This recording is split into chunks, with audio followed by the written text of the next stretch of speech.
12月13日，考慮他人。身為遭受過酒癮之苦的過來人，我們的生命意義就在於不斷地為他人着想，不斷地去想如何幫助他人，實現他們的希望。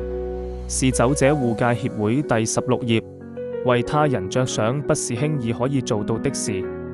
即使我在實踐 AA 的方案時，我也總是只習慣去想我今天感覺如何，我是否幸福、快樂和自由呢？ AA 的康復計劃告訴我，我應該要考慮到我周圍的人。新來的人是否希望有人和他交談呢？那個人看起來有些不高興，我或許可以讓他高興起來呢？只有當我忘掉自己的問題，伸出手來為他人做力所能及的貢獻時，我才能開始獲得到安寧，以及苦苦尋求的上蒼的意識。